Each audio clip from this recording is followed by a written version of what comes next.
Vamos mergulhar na história de um invasor biológico, um que é tão astuto, mas tão astuto que engana as suas vítimas, faz com que elas acreditem que ele foi derrotado. Pensa num mestre de disfarce que, olha, desafia a humanidade há séculos. Hoje, a gente vai desvendar a jornada da sífilis, passo a passo. E aqui está ele. Deem uma boa olhada nessa forma em espiral. Este é o nosso antagonista, a bactéria Treponema pallidum. A aparência dela é quase que elegante, não é? Mas a sua missão, essa é mortalmente eficaz. Para a gente entender o que torna esse invasor tão formidável, tão perigoso, a gente precisa olhar um pouquinho mais de perto. Essa é a Treponema pallidum, uma bactéria em espiral, que nem precisa de oxigênio para sobreviver. Mas o mais fascinante e ao mesmo tempo perigoso é que a maior parte do estrago não vem diretamente da bactéria, vem do nosso próprio corpo. É a nossa resposta imunológica. Na tentativa de combater o invasor, o nosso sistema imunitário acaba, ironicamente, destruindo os nossos próprios tecidos. A própria história dos nomes que ela recebeu já dá uma pista da reputação, né? Sífilis vem do grego, uma junção que sugere algo como amor sujo.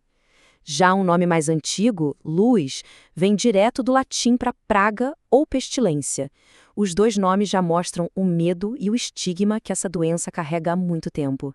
Tá, mas como é que esse inimigo entra no nosso corpo? Existem várias portas de entrada? A rota mais conhecida é, claro, a sexual. É a principal, mas a bactéria tem outras estratégias na manga. Ela consegue, por exemplo, atravessar a barreira da placenta, passando da mãe para o feto. Pode infectar o bebê na hora do parto e, em casos que hoje são muito, muito raros, pode ser transmitida pelo sangue. E uma vez que o invasor entra, ele não se manifesta logo de cara. Existe um período de incubação, uma janela de tempo, que pode ir de 10 a 90 dias, mas em média leva umas 3 semanas. E durante todo esse tempo, a pessoa infectada não faz a menor ideia de que a bactéria já está ali, se multiplicando silenciosamente.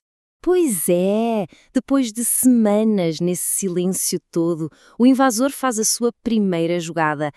A infecção segue um mapa, sabe? Um roteiro bem definido, com 4 fases distintas. A gente tem a fase primária, que é quando aparece a primeira lesão. Depois, a secundária, quando a bactéria se espalha pelo corpo. Aí vem a fase latente, que é um período perigosíssimo de silêncio. E, por fim, a terciária, a fase mais destrutiva. Vamos seguir esse mapa? Na fase primária, surge a primeira lesão, o chamado cancro duro. É uma úlcera que muitas vezes nem dói.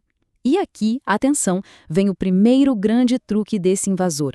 Essa lesão, que está lotada de bactérias, desaparece sozinha em algumas semanas. A pessoa olha e pensa, ufa, o problema se resolveu. Mal sabe ela que a guerra está só começando. Mas o problema não se resolveu de jeito nenhum. Algumas semanas depois, a bactéria, que continuou se espalhando em silêncio, lança um segundo ataque. Essa é a fase secundária. Ela é marcada por lesões de pele espalhadas pelo corpo. Um sinal bem clássico são essas erupções nas palmas das mãos e nas plantas dos pés. E agora vem o segundo grande truque. Acreditem se quiser. Assim como a primeira lesão, essas manchas da fase secundária também desaparecem sozinhas. A doença parece que se cura sozinha, pela segunda vez.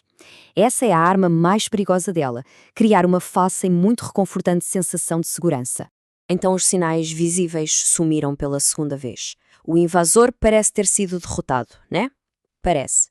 A pessoa se sente bem, as lesões foram embora. Então, a batalha acabou? Fim de história? A resposta é um sonoro não.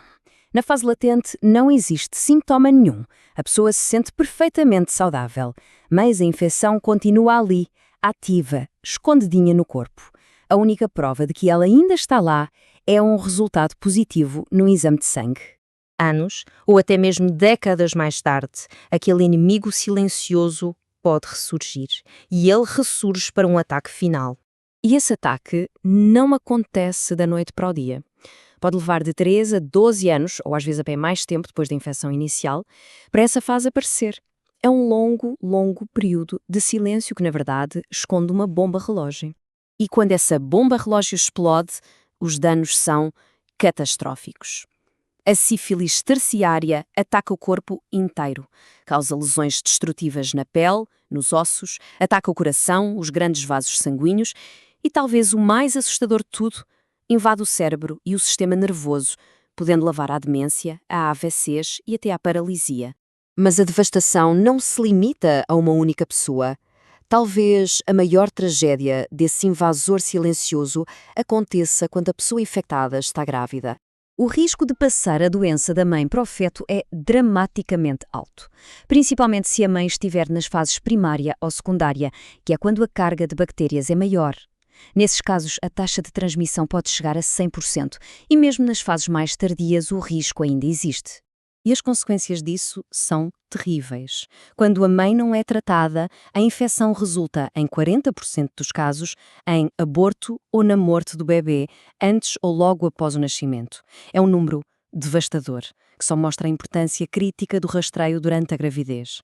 A gente percorreu toda a jornada desse invasor, desde a sua entrada silenciosa até a sua destruição final. A sífilis é uma doença antiga e hoje é completamente tratável. O que nos deixa com uma reflexão final. O verdadeiro poder desse inimigo não está na sua biologia, mas sim na sua capacidade de nos enganar com o silêncio. E essa é uma ameaça que nunca envelhece.